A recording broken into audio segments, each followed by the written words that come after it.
Queen Camilla attempted to take Meghan Markle under her wing when she joined the royal family, offering advice that landed on stony ground, according to a new biography written by a vocal critic of the Duchess. Angela Levin, who shadowed Prince Harry for a year before his marriage while writing the book Harry, a biography of a prince, has written in her new project, Camilla, Duchess of Cornwall, From Outcast to Queen Consort, that Meghan's introduction to the royal family in 2018 was welcomed warmly by Harry's stepmother. Meghan and Harry were seen together with the new Queen and other members of their family, side by side, for the first time this month following the death of Queen Elizabeth II on September 8. The Sussexes were in Britain on a pre-arranged trip to attend charity events when the Queen's death occurred. The couple's attendance at a viewing of floral tributes with the Prince and Princess of Wales at Windsor Castle, and the King asking Harry to appear in uniform for a special vigil before the state funeral has led some to speculate about a royal truce being drawn up between members of the fractured family. Whether this truce holds as the Sussexes return to the US now remains to be seen. In an extract published by the Daily Telegraph of Levin's new work, she writes that Camilla treated Meghan in much the same way she had Kate when she was new to royal life in 2017. The Queen Consort knows more than anyone how difficult it is to become accepted into the royal family and wanted to help any newcomer, she said. This worked well with Catherine.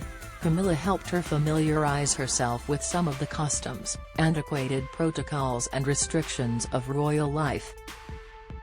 Similarly, Camilla warmly greeted Meghan when she came to London, she continued.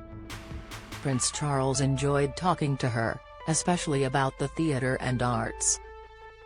Camilla felt the experience she had from coping with public abuse, press insults and frostiness from the royal family put her in a good place to help Meghan adjust to the restrictions of royal life and was equally keen to help Meghan find her feet.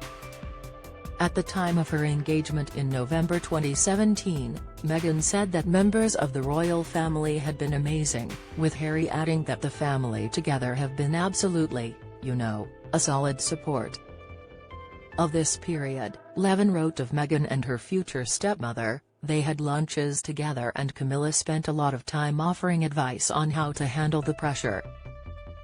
She tried to be supportive, was happy to be her mentor and took her out for private lunches. A source at the time told me, she doesn't want to see anyone struggling and she is fond of Meghan. Despite the positive sentiments expressed in her engagement interview, the author claims that, for whatever reason, Meghan seemed unresponsive to Camilla. Meghan, however, seemed bored, was unresponsive and preferred to go her own way, with the result that the Queen Consort's advice landed on stony ground, she said.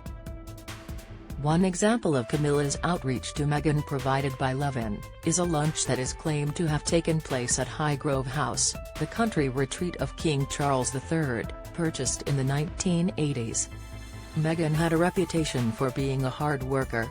Her first solo project since joining the royal family was contributing to Together, our community cookbook, showcasing more than 50 recipes from women from the Grenfell community, published a year after the Grenfell Tower fire of 2017, Levine wrote.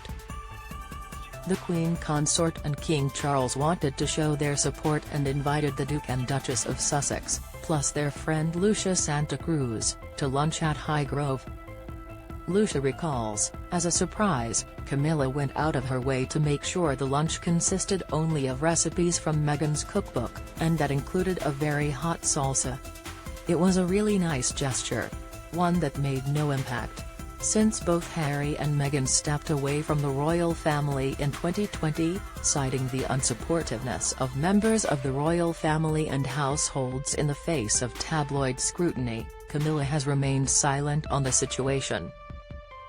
This was a method adopted during the 1990s when the then Camilla Parker Bowles faced hate and criticism for her role in the breakdown of Charles' marriage to Princess Diana.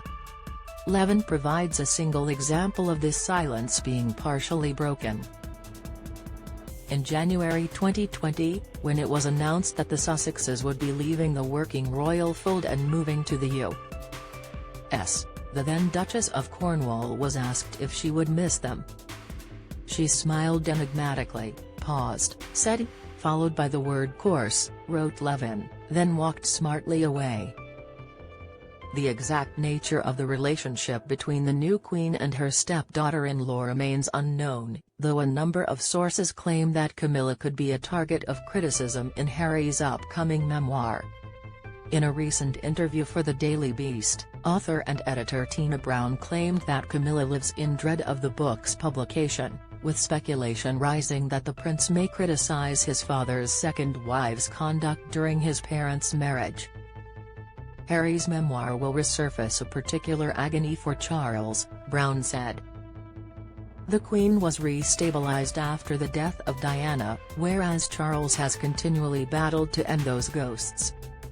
The rehabilitation of Camilla's image has been utterly successful, but she lives in dread of Harry's book. In some ways, Diana's ghost still rattles at the gate. So far there have been no updates from publishers Penguin Random House about the release of Harry's book, which was slated for a late 2022 publication. When contacted by Newsweek, the organization declined to comment. Newsweek approached Buckingham Palace and representatives of Meghan Markle for comment.